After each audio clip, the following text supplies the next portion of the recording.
Hello, once again, my name is Draft Raw, and if you have been following me, I've been doing a 32 for 32 series, that is 32 NFL team drafts for 32 straight days. And like I said, if you've been following me, then you know I've already done the AFC North and the NFC North, and I've already done the NFC East. And if you can tell by the title of this video, I'm doing the AFC East. And I've already pretty much done all of the teams, the Patriots, the Buffalo Bills, and the New York Jets. And in this video, I'll be doing the Miami Dolphins. If you do want to check out any of the past videos from the AFC or NFC North or the NFC East, or even the past videos of the AFC East, or which I'm doing now, you can look in the description box below, and you can click on the link, and you can see those videos and enjoy them, pretty much. Because I'm telling you right now, they're all fire. So without further ado, Miami Dolphins 2020 NFL Draft Recap. Let's just get straight into it with the very first pick. They selected the guy that people said they were tanking for the whole time. This was a blessing in disguise. This was a situation where the Miami Dolphins were looked at to possibly have the #1 pick in the draft this year. And they were going to possibly select Tua, who was looked at as being the best quarterback in this draft. And even though there was the rumblings of them trying to trade up, which I won't fault them for, to try to trade up to get Joe Burrow, they still got the guy that they was projected to get within what was the first 8 weeks of the season. They was definitely going to be the #1 pick. And then they kind of turned it around a bit. But they still get the quarterback from the future, Tua Tagovailoa, quarterback from Alabama. Now, as I look at my stats, this is what I had about Tua. I think Tua is a very accurate passer. I think he's a good decision maker. The one con about him is somebody brought this up before, and I forgot where I heard it from, but it was so interesting. He's not as athletic as you would think, which could lead to him actually getting hurt. The reason why Tua has possibly gotten hurt a lot within the past couple of years of him being in Alabama, is that he thinks that he's more athletic and elusive than he actually is. And when that happens, a lot of his injuries have been ankle injuries, knee injuries, and now the hip. And these are situations where he's gotten caught. You know what I mean? He's trying to run away from somebody and he's just gotten caught and he hurt himself. Guys falling on him. And this is the thing that people don't even recognize. Not even only did he hurt his hip on that play, he actually, I don't know if he broke his nose, but his nose was bleeding as well. And I believe he actually may have hurt his arm or something too. I think it was 3 injuries, but the hip injury was the most severe one because that injury put him out the game and put him out for the rest of the season. And he's kind of being labeled as an injury-prone player.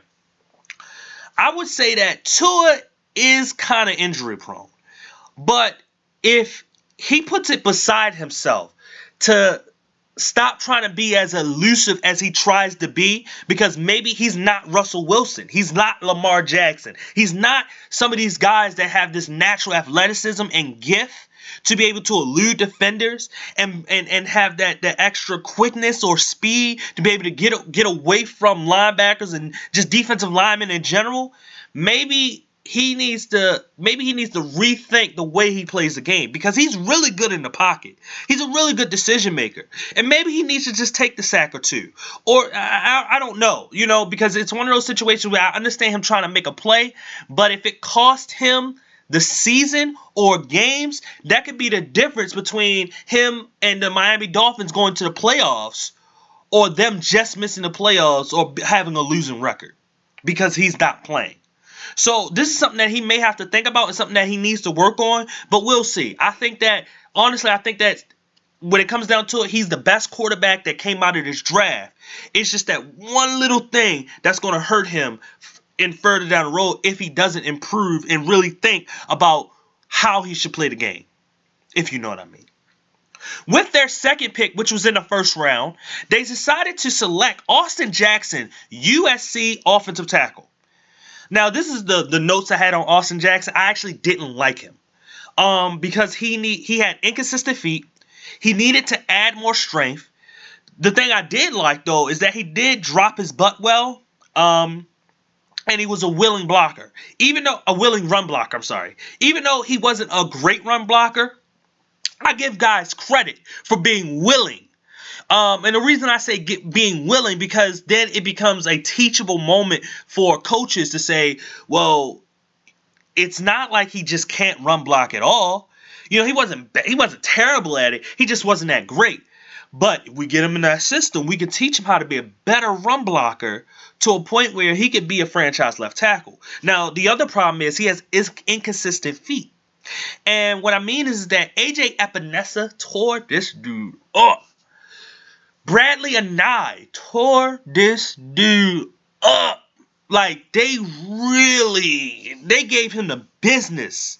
Both of them gave him the business. And you can see where, AJ is not like the greatest jump off the snap type of guy that uses speed to get around the corner. That's not really his true game. Even Bradley Anae, that's really his true game, and he really showed out. But think about, and I don't look at 40 times as, anything that's of significance, but both guys ran about 5 seconds. Like Bradley Anae ran like a 4.9 something, and AJ ran like a 5 second something. And it's kind of like, how are you getting beat by these guys? And then I've seen in other games, like I said, this the inconsistent feet. He can be a really, really good pass blocker because he's got the athleticism. And he can drop his butt to try to anchor to be able to not get power rushed too. His biggest problem is that he just needs to get that the footwork has to get straightened. And once he gets that straightened, which I think coaching can help, even though I do feel as though it's easier to teach a guy to be a run blocker than be a pass blocker. But if coaching can get those feet consistent, he can be a really, really good offensive tackle within the NFL. With the very next pick, also a first-round pick, they selected cornerback from Auburn, Noah Igbune. I don't know how to say his name. I really don't care how to say his name. I just know his name is Noah. He's Noah. They selected Noah from Auburn. He's a small, off-coverage cornerback, plays in both man and zone, but he seems like he'll probably have to go in the slot. And the biggest reason why is because he is a smaller guy, and not because I'm saying smaller guys need to go in the slot. It's just his style of play seems like it would fit more if he was to go into the slot. I think that he's a quick-footed guy. I think that he's a very competitive player. I think that, like I said, he can play both in man and zone, which gives him an advantage because some guys are like really, really good man guys and they're not really zone guys. Other guys are really, really good zone guys, but they're not really man-to-man guys. He has the ability to play both, which is something that a nickel corner has to be good at, actually. And that's why you've seen there's not a lot of there's ain't like every nickel corner is a small corner. Charles Woodson basically played nickel his last years in his career before actually moving to safety, and he was a really, really good nickel corner because he was good at both man and zone. You get what I'm saying? So it does work. It really, really does work. So I think that's will probably be his game, especially because they already have Xavier Howard and Aqib Talib and Byron Jones. So this is something that I think can work out for him. But I think that he is a very solid player, and he's a very solid pick that the Miami Dolphins had. With the very next pick, they decided to select, sorry about the phone, they decided to select Robert Hunt from offensive tackle / guard from Louisiana Lafayette. From my notes, he uses his hands well. Probably could actually still play right tackle. I don't think he has to switch to guard. And I don't know the Miami Dolphins situation in the depth chart. But if y'all don't have a good right tackle, this is a guy that even who y'all drafted that could actually possibly still stay at right tackle. He's a really, really good blocker in both pass and run. The only thing is that he's from a small school. I think that like I said, he has the ability to be a really, really good offensive lineman in this league. I do not think he's a left tackle. I don't think his feet are as smooth or as gifted. Austin Jackson has better feet, even having inconsistent feet. But I think that overall, he's a pretty good player. And if he doesn't work at right tackle, I think he'd be a pretty solid guard because I think he brings some power to him that can work for in the guard position. With the very next pick, they decided to select Raekwon Davis, 5-technique edge guy from Alabama, which is a little weird move, but not too weird. I think he moves well. I think he moves really, really well for a guy that's like 290 pounds. He moves like he's like 260, to be honest with you. The only thing is that I think that he plays too high, which creates no like push or like a pass rushing sense.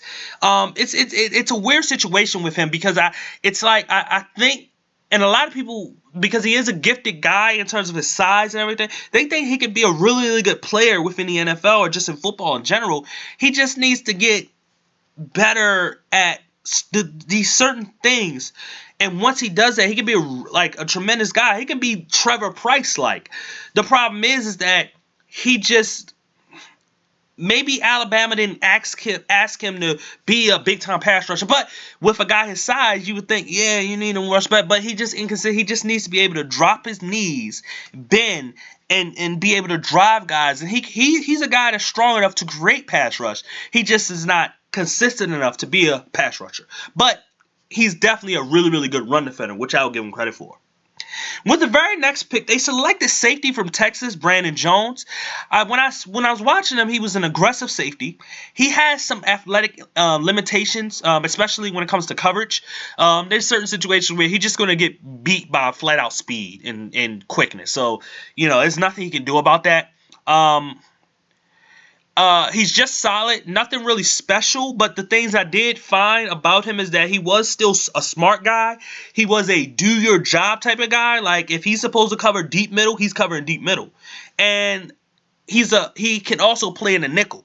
And that's the versatility is going to help him, which is a good pick for them. Maybe if a situation, Noah is not a good slot corner, Brandon Jones is a guy you can put in the slot. And you can be comfortable with it. So, he won't be like great, but he's going to be pretty solid position. With the very next pick, they selected Solomon Kinley, played at Georgia, offensive guard from Georgia. Not LSU, right? I don't know why I'm like blanking on this. It's LSU. If it's LSU Georgia, just comment on the video, but just put it in the comment section. I forgot if it's LSU Georgia because it's two different. Whatever. they reminded me of each other. That's why. Not very quick or athletic. Big and really, really strong. Gets beat with quickness, but he's a punishing run blocker. I didn't like his tape as much. I like that he was a punishing run blocker. I like that he, like I say, he's big, he's really strong. But when it comes to pass blocking skills or blocking on the next level, I didn't think he was that great at it. So that's my little qualm about him. But we'll see. I could be wrong. I could definitely be wrong. But this is the reason why I watch tape myself and get my own opinion instead of listening to media people give their opinion and saying that, oh, this is, and then the person gets out there and they're not what you thought they were. So it is what it is. With the very next pick, they decided to select Jason Strowbridge, edge rusher, North Carolina. He takes on double teams and doesn't get pushed around. That was the only two things I could really saw about him. He wasn't like some type of great pass rusher, but it's one of those things where he was just a solid guy. He was just really, really solid. And it's like a Raekwon Davis in a way. Like, they kind of move well, both of them.